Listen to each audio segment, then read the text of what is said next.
Good afternoon students, how are you all? This is grade 4 your Hindi literature book.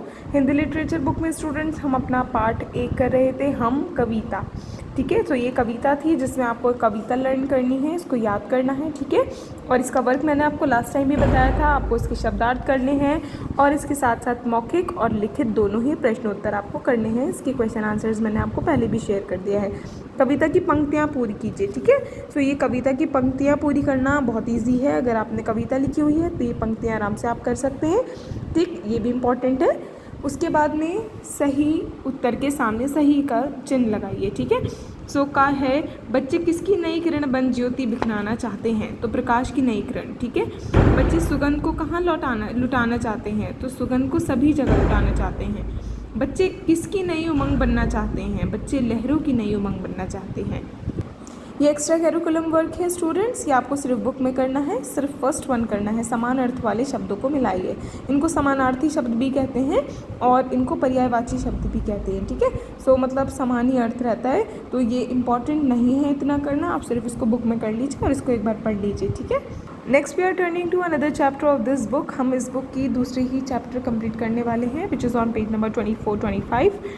तो आप भी अपना page number 24 and 25 open कर लीजिए। पार्ट नंबर 3 है नाना के घर मज़े मज़े। हम सब अपनी नानी के घर जाते हैं ना, नानी या नाना जो भी आप कहते हैं। ठीक है, तो वहाँ पर मज़े मज़े, किस तरीके के मज़े होते हैं, क्या क्या करते हैं, चलिए इस चैप्टर में पढ़ते हैं कि ये क्या कह रहे हैं। ठीक है, सो काव्या अपने मित्रों के साथ नाना जी के घर गई। वहाँ काव्या और उसके मित्रों ने कहाँ कहाँ मज़े किए, पाठ पढ़ो और आनंद उठाओ। तो ये किसके बारे में है कि बेसिकली एक गर्ल के बारे में, एक लड़की के बारे में है जिसका नाम काव्या है। ठीक है, तो चलिए यहाँ से स्टार्ट करते हैं।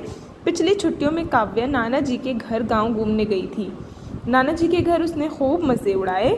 वहाँ से लौटकर काव्या बस यही गुनगुनाती रही, नाना के घर मज़े मज़े, नाना के घर मज़े मज़े। ठीक है, तो नाना के घर तो होते ही मज़े हैं। ठीक है, मज़ा आता है, बहुत फ़न करते हैं ना, सो इसलिए वो ऐसा गुनगुना रही थी। काव्या को गुनगुनाते देख उसकी मित्र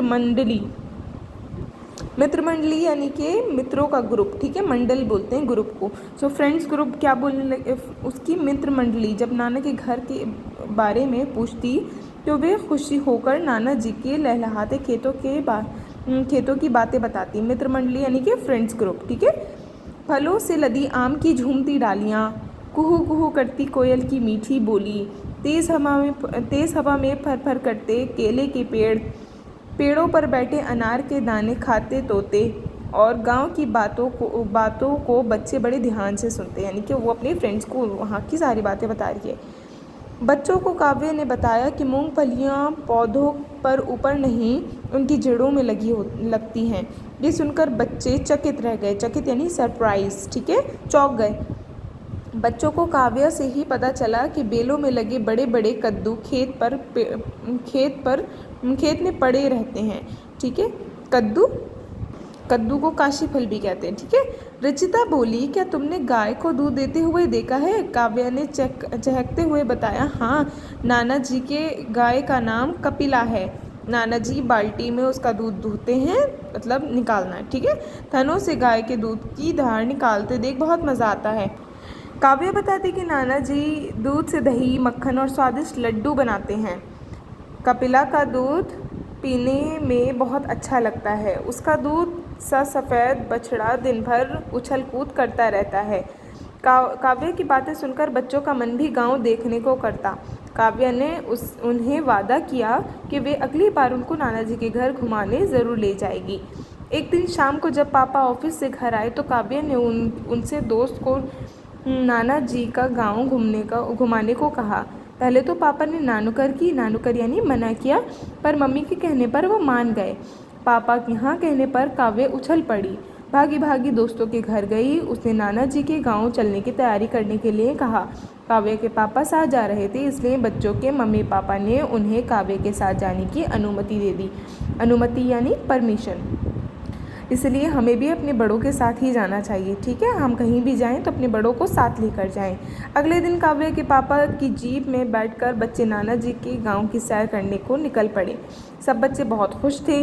काव्या गीत गुनगुना रही थी। सजल ने चुटकुला सुनाया तो सब खिलखिलाकर हंस पड़े। रचिता और रीवा ने गीत सुनाया। विहान ने गधे की आवाज़ निकाली तो पापा भी हंसने लगे। जीप तेज़ी से कच्चे पक्के रास्तों से तेज़ी से आगे बढ़ती जा रही थी। जब नाना जी का गांव दिखाई देने लगा तो काव्या ज़ोर से चिल्लाई, वो देखो नाना जी का गांव। जल्दी ही जीप टेढ़े मेढ़े कच्चे रास्ते से होती हुई नाना जी के घर जा पहुंची। जीप की आवाज़ सुनकर नाना नानी बाहर आ गए। काव्या नानी से लिपट गई। नानी सबको अंदर आंगन में ले गई। वहाँ एक कोने में कपिला बंधी हुई थी। उसका बछड़ा टुकुर टुकुर नए मेहमानों को देख रहा था। काव्या दौड़कर गई और बछड़े को प्यार से सहलाया।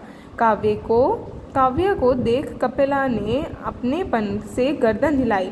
नाना जी जलपान ले आए। जलपान यानी नाश्ता वगैरह, ठीक है। जलपान करके बच्चे नाना जी के साथ गांव घूमने निकल पड़े। ट्रैक्टर, बैलगाड़ियाँ, अनाज की बोरियाँ और सब्जियाँ लाद कर शहद की मंडी में ले जा रहे थे। एक जगह तेल निकालने की मशीन से सरसों और मूंगफली के दानों से तेल निकाला जा रहा था। एक मैदान में हाट लगी थी। हाट में गांव की स्त्री पुरुष बच्चे तरह तरह की चीज़ें खरीद रहे थे। काव्या और उसकी मित्रमंडली ने हाट से अपने अपने पसंद से मिट्टी के खिलौने भी खरीदे। हाट मैदान से खेत दिखाई दे रहे थे। सब बच्चे खेतों पर पहुँचे। खेतों में तरह तरह की फसलें और सब्जियां लगी थीं। खेत किनारे आम के पेड़ पर आम लगे थे। नाना जी ने एक किसान से कहकर सब बच्चों को पेड़ के पक्के मीठे मीठे आम खिलवाए। एक खेत में आलू उगे हुए थे। नाना जी ने आलू का पौधा उखाड़ कर बच्चों को दिखाया। पौधों की जड़ों में आलू लगे थे। बच्चों को पता चल गया कि आलू भी मूंगफली की तरह ही जड़ों में लगे होते हैं। विहान टमाटर के पौधे से टमाटर तोड़कर खाने लगा। फिर सब बच्चों ने टमाटर खाए, मूलियाँ भी उखाड़ कर खाईं। पास में गन्ने का खेत भी था। वहाँ गन्ने का रस निकाला जा रहा था। एक कढ़ाई में रस उबालकर गुड़ भी बनाया जा रहा था। तो आपको पता चला कि गन्ने से ही गुड़ बनते हैं, ठीक है। सब बच्चों ने थोड़ा थोड़ा गरम गुड़ चखकर देखा। बच्चों को गुड़ बहुत स्वादिष्ट लगा। सो यहाँ तक रीडिंग मैं कर रही हूँ students. Let's see the work. इसके आगे की रीडिंग आपको खुद करनी है, ठीक है। यहाँ तक आपने पढ़ लिया है और इसके आगे की रीडिंग आपको खुद करनी है। बहुत ही थोड़ी सी रह गई है as you can see, but इसके साथ साथ आपको यहाँ पर वर्ड मीनिंग्स करनी है आज अपने नोटबुक्स में, ठीक है। Word meanings, then oral expression और रिटन एक्सप्रेशंस और सही उत्तर के सामने सही का चिन्ह लगाना है।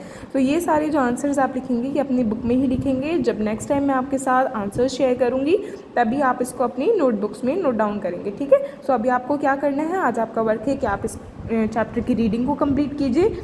वर्ड मीनिंग्स अपने कॉपी में या अपनी नोटबुक में नोट डाउन कीजिए और इनके आंसर्स आप जिस तरह से पढ़ते जाएं और आंसर्स को इस तरह यहाँ पर लिखते जाएं, ठीक है। सिर्फ बुक में ही लिखना है, अभी कॉपी में नहीं लिखना है। कॉपी में मैं जब बोलूँगी तभी लिखेंगे। तो अभी इतना वर्क कीजिए students. Have a nice day.